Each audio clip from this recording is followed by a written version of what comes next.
जय गुरुजी संगत जी, welcome back to my Guruji channel Guruji सत्संग with RJ Prachi. I hope कि आप सभी गुरुजी की ब्लेसिंग से जहाँ कहीं भी होंगे बिल्कुल ठीक होंगे। संगत जी, अभी कल गुरु पूर्णिमा पर, जैसे कि मैं अपनी पहली वीडियोस में भी बता चुकी हूँ कि मैं आगरा में रहती हूँ, तो मैं अपने आगरा वाले गुरुजी के मंदिर गई थी।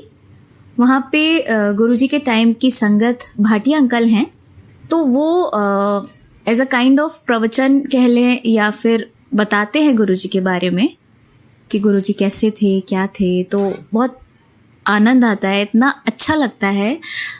जैसे हम बड़े मंदिर जाते हैं ना छतरपुर, बिल्कुल सेम फील आता है यहाँ पर भी। बड़े मंदिर जैसा ही सारी चीज़ें सेम हैं, सारी चीज़ें बिल्कुल।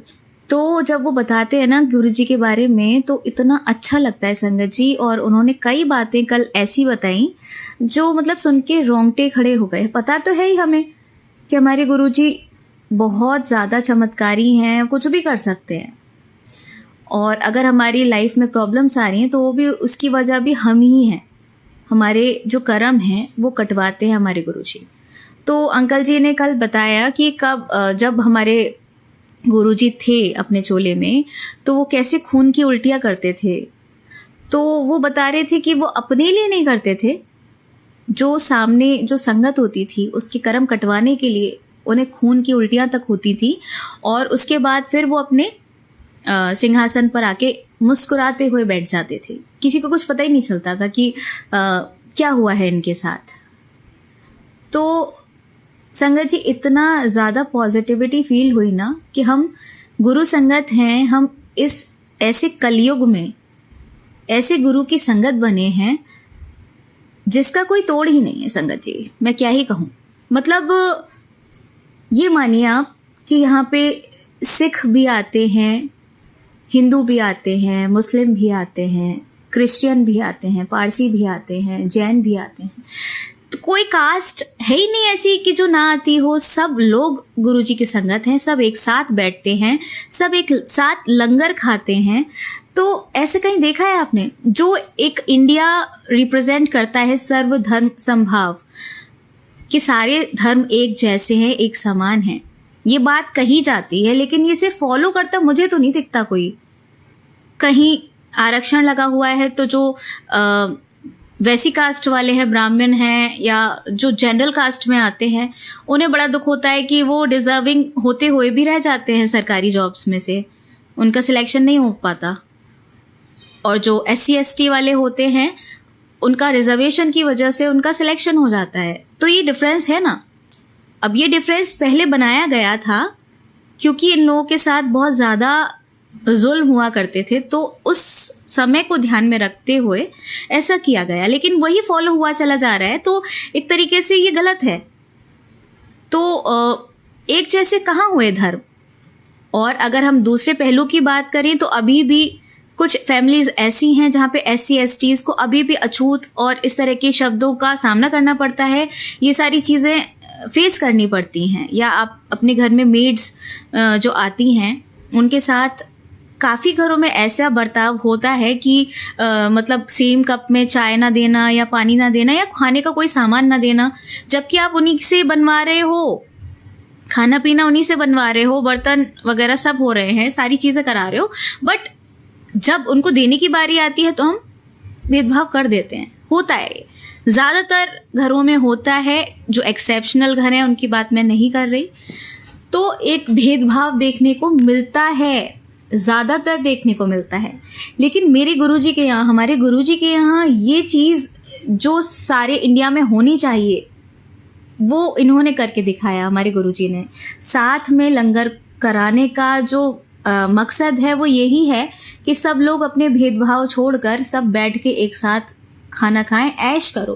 किसी भी तरीके का कोई मुझे वो नज़र नहीं आया कि मतलब दिमाग में ऐसा लगे कि इफ़ एंड बट आए हल्का सा भी। जैसे हम पूजा पाठ करते हैं अपनी, जो भी आप रिलीजन को फॉलो करते हो, आप जो भी करते हो उसमें रूल्स एंड रेगुलेशंस होते हैं। अगर वो उन्हें भंग कर देते हो तो घर वाले बड़े लोग चिल्लाते हैं ना कि अरे ये क्या कर दिया, ये क्या हो गया, ऐसे क्यों किया। तो रोक टोक की वजह से बहुत से जो बच्चे हैं या मिड जनरेशन में कहूँगी, वो फिर ये पूजा पाठ करने से बचते हैं कि अरे अभी फिर टोका टाकी स्टार्ट होगी, इससे अच्छा तो करो ही मत। तो वो अपने रिलीजन से दूर हो गए एक तरीके से, है ना। और ठीक है, आप अपने बच्चों को सिखाएंगे, जो आप सीख कर आए हैं वो अपने बच्चों को भी सिखाएंगे, अच्छी बात है, सिखाना भी चाहिए।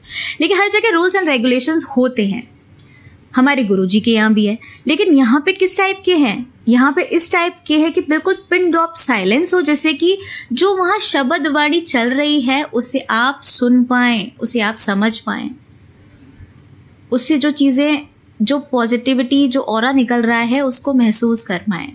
इसके लिए ये सारी चीज़ें हैं। और अपनी जो लंगर है, जो चाय या कॉफ़ी प्रसाद मिलता है, जल प्रसाद मिलता है, उसे पूरा फिनिश करें। इसका एक मकसद ये भी है कि आप अन्न का सम्मान करें। जो आपको अन्न मिल रहा है, एज अ मेडिसिन मिल रहा है, ठीक है, लेकिन आप इसके बहाने अपने अन्न का सम्मान कर रहे हैं, जो कि 99% हम लोग नहीं करते।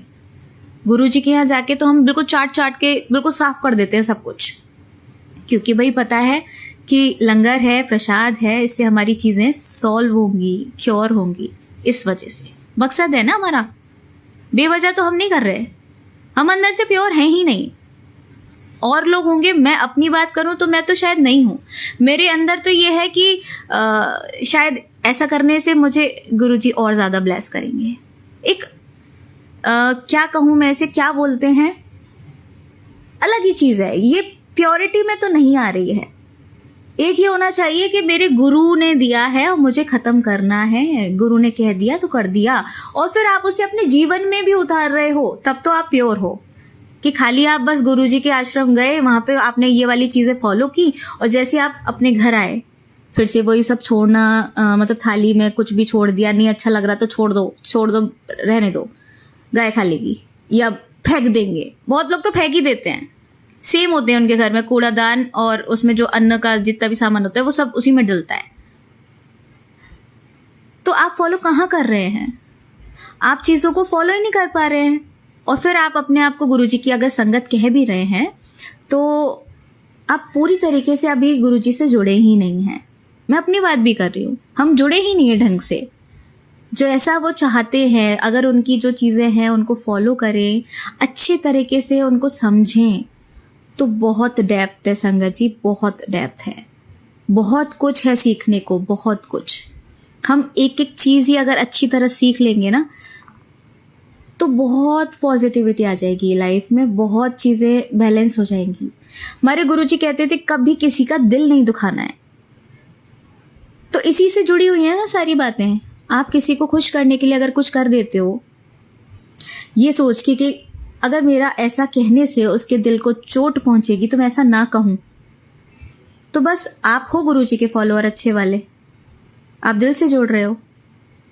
ये है गुरु की महत्ता, कि आप उनकी संगत हैं तो आप उनके वचनों का पालन कर रहे हैं, कि आप अपने अंदर किसी के लिए कोई निंदा भाव नहीं रख रहे हो। हाँ, सामने वाला गलत है, हमें पता है, लेकिन वो अपने कर्म माड़े कर रहा है।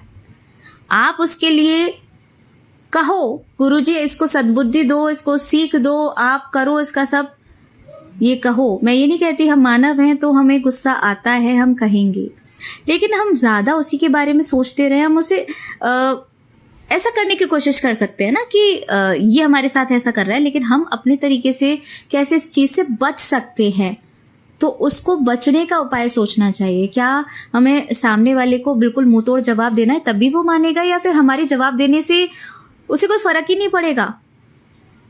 ये भी सोचना है ना। आप सामने वाला अगर आपकी मतलब आपका जवाब देने के बाद भी अगर वो नहीं सुधर रहा है, तो आपका लड़ने का मकसद ही कहाँ रहा? मतलब कोई फ़ायदा ही क्या हुआ?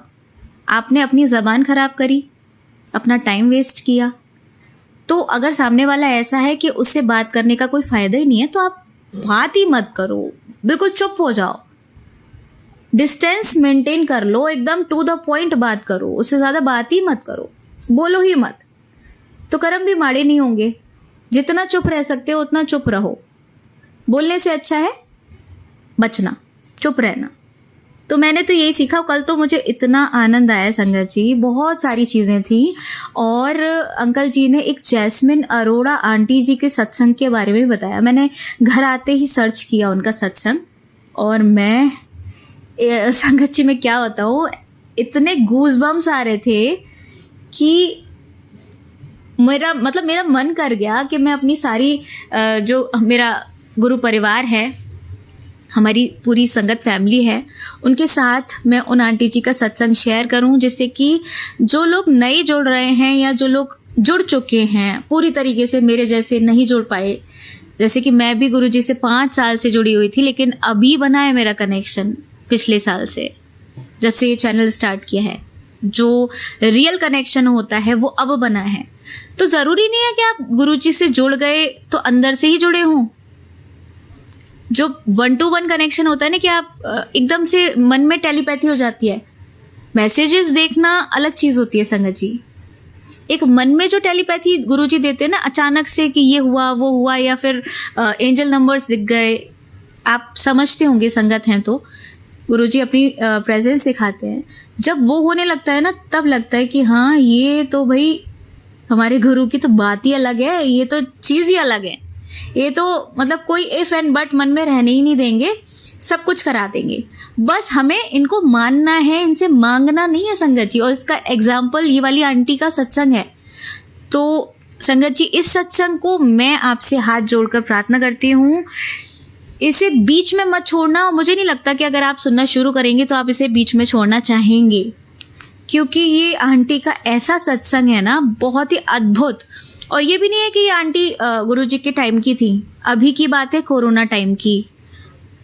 और यंग जनरेशन है, ये भी नहीं है कि होता है ना कि इंडिया में तो सब लोग मानने लग जाते हैं। हमारी गुरुजी की संगत जो बिल्कुल असली वाली है, समझते हैं चीज़ों को, वो तो इस चीज़ को अब इस चीज़ से ऊपर उठ चुके हैं कि हमारे गुरुजी की जो चमत्कार हैं, या जो वो अपनी प्रेजेंस फील कराते हैं, तो संगत झूठ बोलती है या सच में है। क्योंकि हर कोई नहीं मानेगा। जब जिसके साथ खुद होगी ना चीज़ें, तभी वो एक्सपीरियंस करेगा, तभी वो हाँ कहेगा कि नहीं, कुछ तो है, गुरुजी हैं, पक्की बात है। क्योंकि वो ऐसी ऐसी चीज़ें करा देते हैं ना कि आप डिनाई नहीं कर पाओगे कि गुरुजी नहीं है। ऐसा सोच ही नहीं पाओगे कि गुरुजी की बातें जो हो रही हैं ये ऐसे ही हैं, बेवजह हैं। वो दिखा देंगे कि भाई मैंने ही किया है, वो एग्जाम्पल दे देंगे, वो अपनी प्रेजेंस फील करा देंगे आपको। तो संगत जी, आइए सुनते हैं इन आंटी जी का सत्संग, जैस्मिन अरोड़ा आंटी जी का सत्संग। जय गुरु जी, शुक्राना गुरु जी। गुरु जी का ये मेरा पहला सत्संग है। सत्संग तो बहुत सारे हुए हैं जिंदगी में, पर ये मेरा पहला सत्संग है जो मैं पूरी दुनिया को सुनाना चाहती हूँ। मेरी जर्नी गुरुजी के साथ कब स्टार्ट हुई मुझे नहीं पता, कौन से जन्म में स्टार्टिंग हुई मुझे नहीं पता, बट फिजिकली मेरी जर्नी गुरुजी के साथ स्टार्ट हुई 29 सितंबर 2018। मुझे आज भी वो दिन याद आता है जब मैं गुरुजी के मंदिर गई थी। उससे पहले भी मैं बहुत बार गई हूँ, 3 बार गई हूँ, पर कभी वो कनेक्शन नहीं हुआ। गुरुजी के मंदिर गई, मेरी मॉम मेरी मासी दोनों मुझे एक एक हाथ पकड़ के बाहर ले जा रहे थे, तो दर्द होता था क्योंकि हर जगह से हड्डियां निकली हुई थी। बहुत पतली हो गई थी, बिल्कुल पतली, कुछ भी नहीं बचा था, कुछ भी नहीं, अपने आप को देख भी नहीं पाती थी आईने में। और कभी कभी किसी डॉक्टर के, कभी किसी डॉक्टर के चक्कर काटे, पंडितों के चक्कर में पड़ी, कुंडली दिखाई, कोई दोष नहीं, कुछ नहीं पता कि किसने क्या क्या बोला, मुझे याद भी नहीं, और ना मुझे याद करना।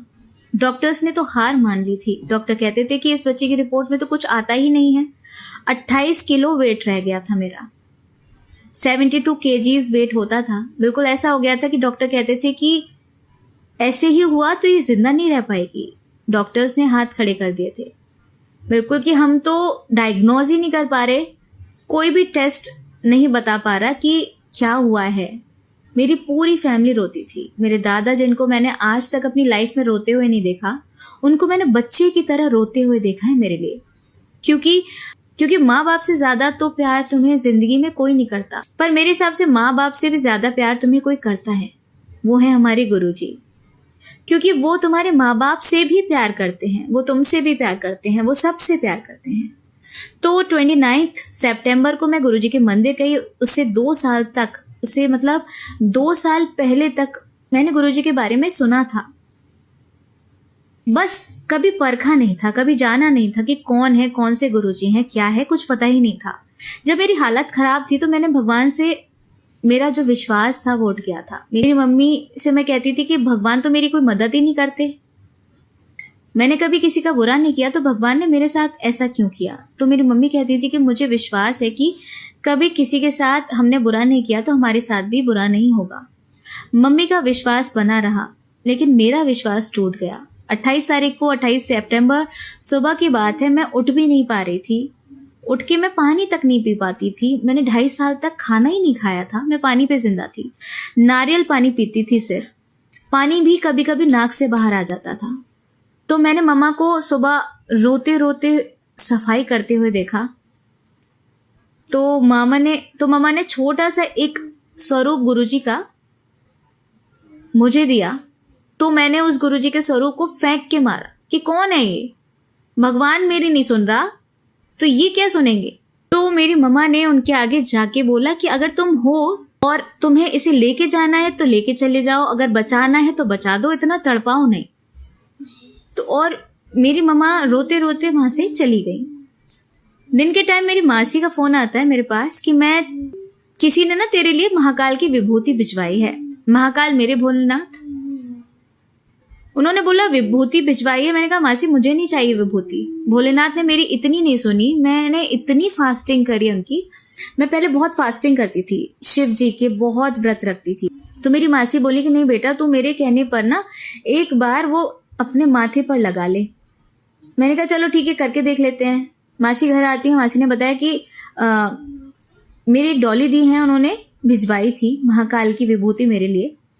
मेरी मासी की बेस्ट फ्रेंड की छोटी सिस्टर हैं, उन्होंने मासी ने उनको मेरी फोटोज दिखाई जो मेरी हालत बिल्कुल खराब थी। उन फोटोज को देखकर उनसे रहा नहीं गया, उन्होंने मेरे लिए भिजवाई। और मुझे मासी ने बोला कि एक पूनम आंटी है इनकी, उनसे बात करो, वो गुरुजी की बहुत बड़ी फॉलोअर हैं, वही इसका मन थोड़ा सा ठंडा करके इसको गुरुजी के मंदिर की शक्ति बताएंगी। मैंने पूनम आंटी को कॉल किया, उन आंटी ने मुझसे एक घंटा बात की। पर संगत जी मुझे बिल्कुल भी विश्वास नहीं था कि ऐसा कुछ भी हो सकता है कि क्या कोई भगवान मुझे बचा पाएगा, मुझे सही कर पाएगा। उन्होंने मुझे बहुत समझाया, मैंने बहुत सोचा। मैंने विभूति भी अपने माथे पर लगाई। मैंने सुबह उठकर अपने डैड को बोला पापा मुझे गुरुजी के मंदिर जाना है। तो सब लोग बहुत शॉक्ड कि ये तो मंदिर जाने के लिए तैयार नहीं होती थी, ये कैसे कह रही है कि मुझे मंदिर जाना है। 29 सितंबर का टाइम, मंदिर बंद था, मंदिर नहीं खुला था। हम बाहर से माथा टेक सकते थे क्योंकि कोविड का टाइम था। तो मैं, मेरे साथ मेरी मासी, मेरी मम्मा और मेरे पापा थे। तो मैं गाड़ी के बाहर हूँ, मुझे देखकर सब हैरान। जो मेरी हालत थी मैं मतलब बता ही नहीं सकती संगत जी। मैं 28 किलो की रह गई थी। तो जो सेवादार अंकल थे उनको जो लंगर प्रसाद मिला था, अंदर जाना तो अलाउड ही नहीं था, तो उन्होंने वो मुझे दिया कि ये इनको खिला दो। तो मैंने कहा कि मैं तो ये खा ही नहीं सकती, मैं तो कुछ खाती ही नहीं हूँ। जो भी खाती थी वो बाहर आ जाता था, मेरे मुंह में कुछ भी खाने की चीज़ जाती थी तो वो बाहर आ जाती थी। लेकिन उन्होंने कहा कि नहीं, आप खा के देखो, ये गुरुजी का प्रसाद है। तो मैंने संगत जी 2-2.5 साल बाद कोई चीज़ खाने की, मुझे आज भी याद है, दाल चावल उस लंगर में थे, वो मैंने खाए। और उस दिन के बाद ज़िंदगी पता नहीं कैसे बदल गई। हर मुश्किल आसान हो गई, हर मुश्किल। वो जैस्मिन जो कभी खड़ी भी नहीं हो पाती थी, जिसको अपने आप को देखकर तरस आता था, जो सोचती थी कि वो बाहर दुनिया के पास अपनी शक्ल भी नहीं दिखा पाएगी कभी किसी को, वो आज आप लोगों को सत्संग अपना सुना रही है गुरुजी का। तो ऐसे मेरी जर्नी स्टार्ट हुई गुरुजी के साथ। मैंने नेक्स्ट 1-2 दिन बाद ही अपनी मम्मा को बोला कि मम्मी मुझे ना घर में सत्संग कराना है। जो लड़की घर में जोत नहीं जलने देती थी वो अब कह रही है कि घर में सत्संग कराना है। तो संगत जी घर में सत्संग हुआ 3 अक्टूबर को। फिर मुझे पता चला था कि गुरुजी का बर्थडे 7th को आता है मेरा भी बर्थडे 7th को आता है और मेरे भाई का भी 7th को आता है। मैंने कहा नहीं, अब से हमारे घर पे हर महीने की 7 तारीख को सत्संग होगा। 3 अक्टूबर के बाद नेक्स्ट मंथ 7 नवंबर से लेकर गुरुजी की कृपा इतनी बनी हुई है कि आज तक कोई भी मंथ का 7 तारीख का सत्संग मिस नहीं हुआ। प्रसाद बनता है, संगत आती है, हमारे गुरुजी विराजमान होते हैं, बहुत खुशी होती है, हमारे घर में ही रहते हैं। तो 7 तारीख को तो स्पेशली हमारे साथ बैठने आते हैं।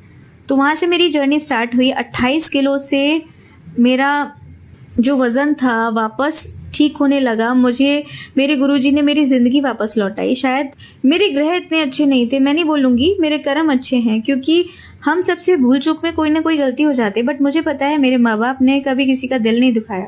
उनकी प्रेयर्स हैं, उनकी ब्लेसिंग्स हैं जो गुरुजी मेरी ज़िंदगी में आए, और शायद वो मेरी लाइफ का सबसे टफ़ टाइम था, सबसे ज़्यादा टफ़। मैंने कभी सोचा भी नहीं था कि मैं ऐसी हो जाऊंगी। हमेशा खुश रहने वाली, घूमने फिरने वाली, खाना इतना पसंद था कि मैंने 2.5 साल तक खाना ही नहीं खाया होगा। पता है संगत जी, गुरुजी आपको नींबू की तरह निचोड़ते हैं, उसके बाद ब्लेसिंग देते हैं। मुझे तो पूरा ही निचोड़ दिया था, पर मैं बहुत खुश हूँ कि मुझे निचोड़ा। इस तरह से गुरुजी करते तो अंदर से आप अच्छे इंसान बनते हो। पहले हम सोचते भी नहीं थे कि मैं गुस्से में किसी को कुछ बोल दूं, लेकिन अब मन में आता है कि जैसे मैं अगर किसी का दिल दुखाऊंगी तो मेरा गुरु मुझसे नाराज़ हो जाएगा। इसलिए मैं किसी से कुछ भी नहीं बोलती, मैं अपने मुंह पे कंट्रोल रखती हूँ। सब कुछ गुरुजी की मैंने किताबें पढ़ी, उनकी बुक्स पढ़ी, उनके वचन पढ़े, बहुत कुछ सीखने को मिला गुरुजी से। कभी कभी मन में ये भी आता था कि गुरुजी आप फिजिकल फॉर्म में मुझसे क्यों नहीं मिले। मैं उस टाइम बहुत छोटी थी, 2007 में, जब गुरुजी ने अपना चोला छोड़ा था। लेकिन अंदर से इच्छा होती कि काश मैं गुरुजी को देख पाती, कभी मिल पाती, दर्शन कर पाती। और संगत जी, मुझे एक और सत्संग याद आ रहा है। जब सत्संग था घर में, तो मेरा 15 मिनट के लिए मेरी आँख लग गई थी और मुझे ड्रीम आता है, जब शुरुआत में हमने सत्संग किए थे तब, तो मुझे ड्रीम आता है कि मैं अपने घर में एंट्री ले रही हूँ। मेरे घर की एंट्री पे सेवादार खड़े हुए हैं और मैं अंकल से बोल रही हूँ कि अंकल मुझे अंदर जाने दीजिए, नहीं तो मैंने मर जाना है, मेरी तबीयत बहुत ख़राब है। उन्होंने मेरी हालत देखी और कहा कि पुत्र तू तो अंदर चली जाएगी, पर तेरी मम्मा नू मैं अंदर नहीं जाने देवांगा। मैंने कहा ठीक है, मैं अंदर जाती हूँ। मेरे रूम में बेड पे गुरुजी बैठे हुए हैं और उनके चारों तरफ फ्लावर्स ही फ्लावर्स है, इतने सारे, बहुत सारे, और मेरी आँख खुल जाती है। मुझे नहीं पता था कि गुरुजी का ड्रीम में आने का क्या मतलब होता है, कि वो ड्रीम दर्शन देते हैं। मुझे कुछ पता ही नहीं था उन फ्लावर्स का क्या मतलब था। I never knew. तो मैंने ये किसी को बताया भी नहीं। और 3rd को जो सत्संग होना था वो हो गया। उसके बाद मंडे था, मंडे को आई थिंक गुरुजी का मंदिर खुला था कोविड के बाद। पहले मंदिर खुल रहा था विदाउट एनी पास, विदाउट एनी कोविड वैक्सीनेशन, आपको एंट्री नहीं मिल रही थी। तो मेरे पास वैक्सीनेशन का सर्टिफिकेट था। मैं मंदिर चली गई, मैंने कहा कि मुझे मंदिर जाना है गुरुजी के। तो आज भी मुझे वो दिन याद है ना, तो मेरी रूह कांप जाती है, क्योंकि जैसे ही मैं मंदिर के बाहर गई, वहाँ सेवादार अंकल खड़े थे जो पिछले दिन मेरे ड्रीम में आए थे, सेम वही, कि पुत्र तू ही अंदर जाएगी, तेरी मम्मा को मैं अंदर नहीं जाने दूंगा। मैंने बहुत रिक्वेस्ट करी, फिर उन्होंने मुझे अंदर जाने दिया, क्योंकि मैंने यही बोला कि मेरी हालत बहुत ख़राब है, मैंने मर जाना है, तो लेकिन मैं तेरी मम्मा को नहीं जाने दूंगा। संगत जी, मुझे उस टाइम पे विश्वास नहीं हुआ, कि मेरे मन में ये नहीं था कि ऐसा कुछ होता होगा। फिर मैं अंदर गई, गुरुजी के दरबार को मैंने देखा, वहाँ फ्लावर्स ही फ्लावर्स, फ्लावर्स ही फ्लावर्स। मतलब मैं एकदम शॉक्ड कि ये तो मैंने अभी सपने में देखा था, ये सब कैसे। और फिर बाद में मुझे वहाँ लंगर प्रसाद मिला, और ये सब मैंने ना पूनम आंटी को घर आकर बताया। तो उन्होंने कहा तुम पागल हो, तुझे नहीं पता कि गुरुजी अपनी प्रेजेंस फील कराते हैं ऐसे। उन्होंने तुम्हें अपनी प्रेजेंस फील कराई है। तो मैंने कहा क्या मतलब। तो फिर मुझे स्ट्राइक हुआ कि गुरुजी ने वही चीज़ें मुझे ड्रीम में पहले ही दिखा दी थी। उन्होंने पहले ही बता दिया था कि तू मेरे बड़े मंदिर आने वाली है। उसके बाद संगत जी मेरा स्ट्रगल ख़त्म नहीं हुआ, आई वॉज स्ट्रगलिंग। पर उसके 4-5 मंथ्स बाद भी मैंने बहुत स्ट्रगल किया। अब मेरा वेट गेन नहीं हो रहा था इजीली। मैं बहुत रोती थी, मैं अपने आप को शीशे में भी नहीं देख पाती थी कि गुरुजी मेरी इतनी परीक्षा क्यों ले रहे हो। मेरा विश्वास डगमगाता था, but again I was back on the track. वापस गुरुजी के पास, पता नहीं एक अंदर से पॉजिटिविटी थी कि ये मुझे पक्का सही कर देंगे, इन्होंने इतने लोगों का भला किया है तो ये मुझे भी ठीक कर देंगे। मुझे 5-6 महीने तक अंदर से ये हुआ ही नहीं कि मैं कभी ठीक भी हो पाऊंगी, बट एक फीलिंग थी कि धीरे धीरे खाना जाना शुरू हुआ। थोड़ा थोड़ा बाहर आ जाता था, फिर अंदर चला जाता था, कुछ अंदर रह जाता था, जितना वॉमिटिंग में निकल जाता था, बाकी थोड़ा बहुत रह भी जाता था। तो डॉक्टर्स का कहना था कि ऐसे कैसे चलेगा, ये खाना ही नहीं खा पाती है, किसी गैस्ट्रो को दिखा लो। सबको दिखा लिया, सबको बता दिया। हीमोग्लोबिन, जो मेरा हीमोग्लोबिन था वॉज ओनली 13, मेरा वेट 28। तो जो मेदांता के डॉक्टर्स थे, का नाम नहीं बताऊंगी, बट उन्होंने कहा कि 28 किलो के वेट में 13 का हीमोग्लोबिन है बच्चे का, तो मतलब ही नहीं है कि कुछ हो सकता है, अब तो बस चमत्कार ही बचा सकता है। तो फिर मेरे जो गुरुजी के साथ जर्नी है वो धीरे धीरे शुरू होती गई, बढ़ने लग गई। मैं वहाँ गुरुजी के मंदिर जाती गई, लंगर प्रसाद खाती गई, मेडिसिन की तरह वो काम करता गया, और आज ज़िंदगी यहाँ पे खड़ी है। गुरुजी के मंदिर जाना होता था तो उस टाइम पे सिर्फ भाई और पापा के पास ही कार थी, मेरे पास नहीं थी, तो मैं कैब करके जाती थी। अब कैब करके आप बार बार जा रहे हो और हर बार आप कभी 2000, कभी लौटते टाइम 1600 इस तरह का पे कर रहे हो। तो मैंने गुरुजी से कहा, गुरुजी मैं इतने पैसे नहीं दे पाऊँगी, मेरे पास नहीं है, तो मुझे गाड़ी लेनी है, मुझे आपके मंदिर आने के लिए। मैं बहुत पतली सी थी, मुझे पता ही नहीं था कि मैं गाड़ी चला भी पाऊँगी, बट मैं गुरुजी से कहने लगी कि मुझे गाड़ी चाहिए। तो फिर मैं पापा के साथ कार देखने के लिए गई सेकंड हैंड। फिर मन में आया कि जब भाई ने गाड़ी ली थी तो एक गाड़ी के लिए ना एक स्वरूप मिला था गुरुजी का, मूर्ति स्वरूप। तो मेरे भाई की गाड़ी में पहले से ही स्वरूप लगा हुआ था, तो वो जो मिला हुआ था ब्लेस किया हुआ, वो हमने अपने मंदिर में रख दिया था।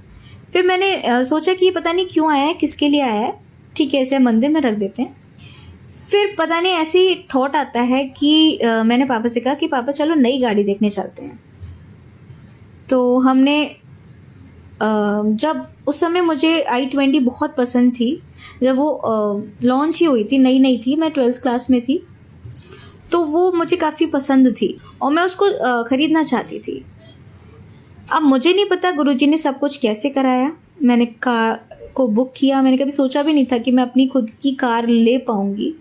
गुरुजी ने मुझे हिम्मत दी, मतलब कि मैं आराम से उसकी EMI दे पाती थी और उसको मेंटेन कर पा रही थी।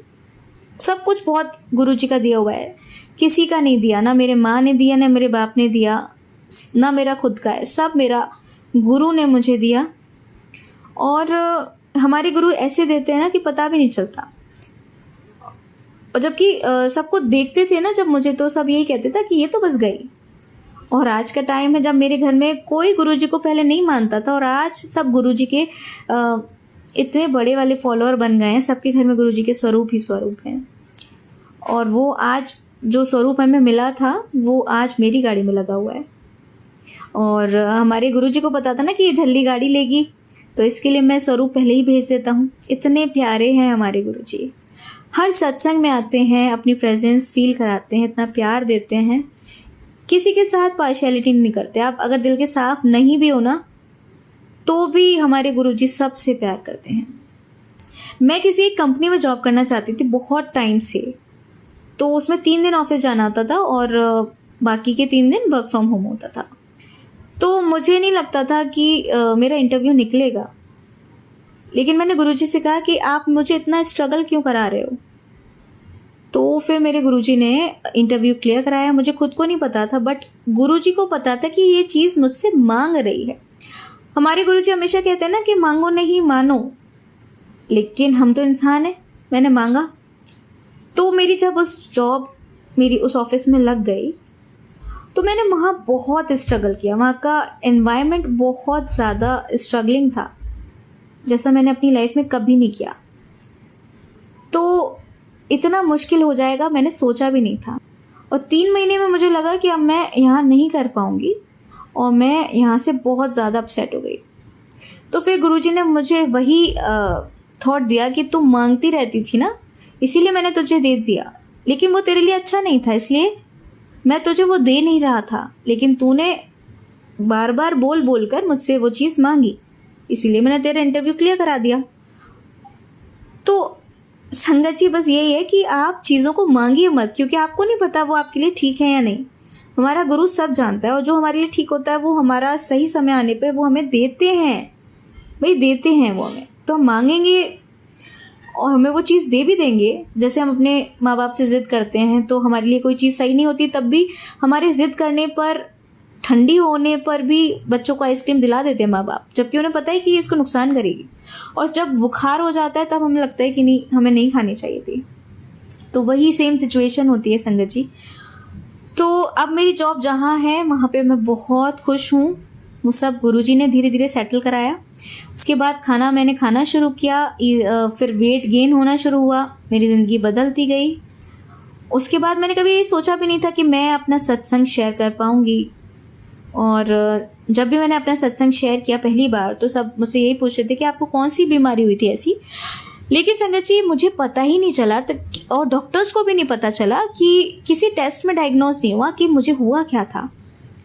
लेकिन अब मुझे समझ आता है कि वो टाइम मेरी लाइफ में इसलिए आया क्योंकि मुझे गुरुजी से मिलना था।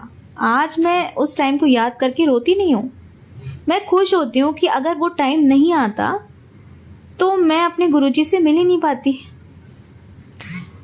तो मैं बहुत खुश हूँ अपने गुरु को पाकर। और गुरुजी मुझे माफ़ करें अगर मैंने सत्संग में कुछ भी ऐसा बोला हो जो सही नहीं था। मैं शुक्राना करती हूँ गुरुजी के हर उस चीज़ को देने के लिए जिसकी मेरी औकात भी नहीं थी और शायद मैं डिज़र्व भी नहीं करती थी, बट उन्होंने दिया और इतना कुछ दे दिया कि जो मैंने सोचा भी नहीं था। हम छोटी छोटी चीज़ों के पीछे भागते रहते दुनिया में। संगत जी कुछ काम नहीं आएगा। गुरुजी के बारे में मैंने पढ़ा है कि वो सबका कल्याण करते थे। उनकी नज़र में कोई बड़ा इंसान, कोई अच्छा इंसान नहीं होता था। ये सिर्फ हालात होते हैं जो इंसान को बड़ा या अच्छा बना देते हैं। जो भी मुझसे पूछता था कि तूने वेट गेन कैसे किया, मुझे नहीं पता। मुझे इतना पता है कि मेरी लाइफ में मेरे गुरुजी आए, उन्होंने वापस से मुझे ठीक कर दिया और ठीक किया, उससे भी बेहतर इंसान बना दिया। सब कुछ जो चीज़ें गुरुजी ने दी उसके लिए शुक्रिया, हर चीज़ के लिए शुक्राना। लाइफ बहुत छोटी है तो भगवान मुझे माफ़ करना। तो संगत जी आपका भी शुक्राना मेरा सत्संग सुनने के लिए। जय गुरु जी। आंटी जी बहुत ही प्यारे और ब्लेस्ड सत्संग थे आपके, और मैं गुरु जी से अरदास करूंगी कि वो आपके ऊपर और आपकी फैमिली के ऊपर अपनी रहमतें यूं ही बरसाते रहें। और जो भी संगत इस सत्संग को सुन रही है या जिन्होंने सुना या जिन्होंने नहीं भी सुना, सभी को गुरु जी ब्लेस करें, ऐसा मैं चाहूँगी। तो संगत जी इसी के साथ मैं ये कहना चाहूँगी कि अगर आपका भी कोई सत्संग आप संगत जी के साथ शेयर करना चाहते हैं तो आप मुझे मेरे व्हाट्सएप नंबर पर लिखकर या ईमेल आईडी पर लिखकर या बोलकर क्लियर ऑडियो भेज सकते हैं। और गुरु जी की कृपा से आपका सत्संग भी संगत जी के साथ ज़रूर शेयर किया जाएगा। अब अंत में मैं गुरु जी का मंत्र जाप करना चाहूँगी। ओम नमः शिवाय, शिव जी सदा सहाय। ओम नमः शिवाय, गुरु जी सदा सहाय। ओम नमः शिवाय, शिव जी सदा सहाय। ओम नमः शिवाय, गुरु जी सदा सहाय। ओम नमः शिवाय, शिव जी सदा सहाय। ओम नमः शिवाय, गुरु जी सदा सहाय। जय गुरु जी। शुक्राना गुरु जी, अनंतम अनंतम शुक्राना मेरे गुरु मालिक।